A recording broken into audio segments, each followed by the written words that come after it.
Films Bhojpuri Sonu Chamoli.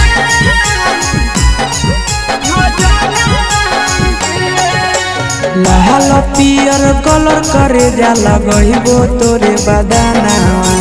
लाल पियर colour करे जाला गहिबो तोरे बदानावा।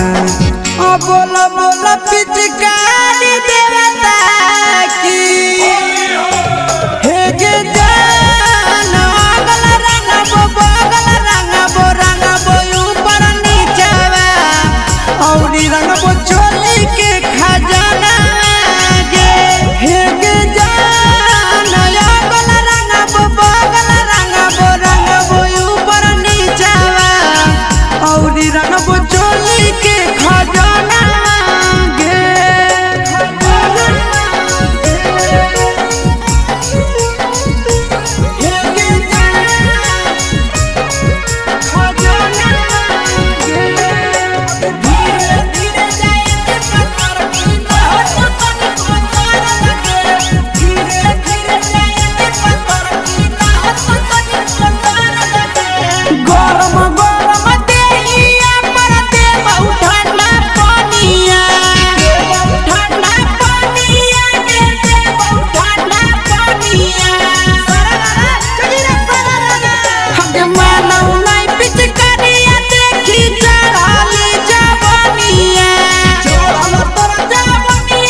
सुखले सुखले रोवत हो तो जानू तोर खजानावा।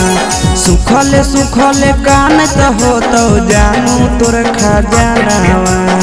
हाँ बोला बोला पिचकारी अलहंगा नास में की साड़ी हे गे जान अगल रंगबो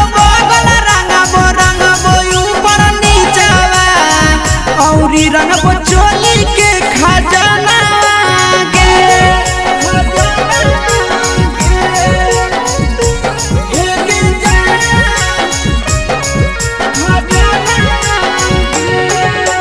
धीरे धीरे जाएंगे पत्थर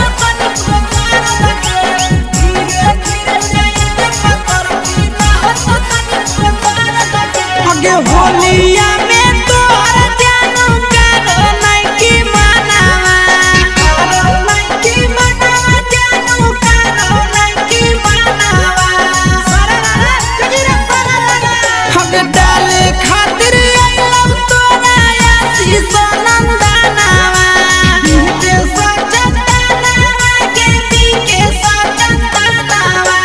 फेर दी जानू मोर पिचकारी पर धायानावा।